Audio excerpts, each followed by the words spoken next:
On the blend this morning, we've got Dr. Tim Zielinski with Zielinski Dental. Good to see you. Welcome. Thank you. Talking about implants today. Yes, sir. And I just learned something just seconds before we started. I don't know what a mini implant is, or a mono implant, or a conventional, so I'm hoping you can tell us. Yes, I did bring some pictures along. Yeah. And that's the reason I wanted to do this segment, is to show people in the Lansing area that there are 3 different types of implants used for 3 different types of procedures in dentistry.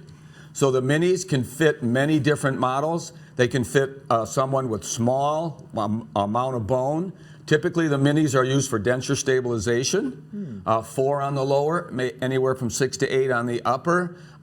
Those are called, people will refer to them as the snap-on dentures. Okay. You snap on and off. Typically, we tell those patients to leave those in there. You can leave them in for a week, or if you want to remove them every day, you can.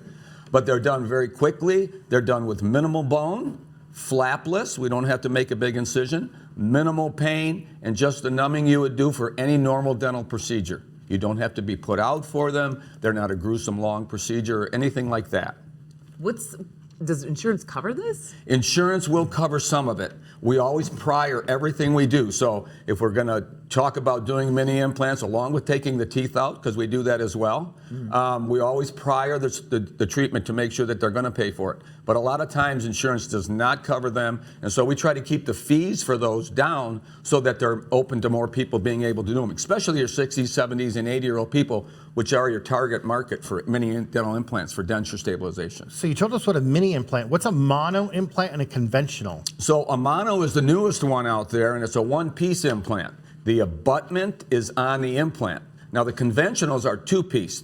It's in the bone and it's level with the tissue, and in 4 to 5 to 6 months it gets restored. The monos come with the abutment on them. They're a one-piece implant, so you can drive the implant and put a temporary on it that day.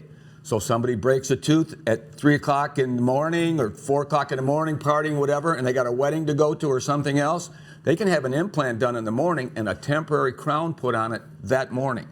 Obviously, it's got to integrate with the bone, which takes about 4 to 5 months or 3 months, and then we can put a regular crown on it. But that day, to go anywhere, you can have a tooth in there without wearing a flipper or a bonded tooth or anything else. And it cuts down on costs as well, because you don't have to buy an appliance in between getting your implant, which you're not going to use the appliance anymore once the implant crown is in there. You do root canals, orthodontic, crown prep, just overall dentistry. Yeah. ZielinskiDental.com, or the numbers on the screen. Very interesting. Thank you so much. Thank you.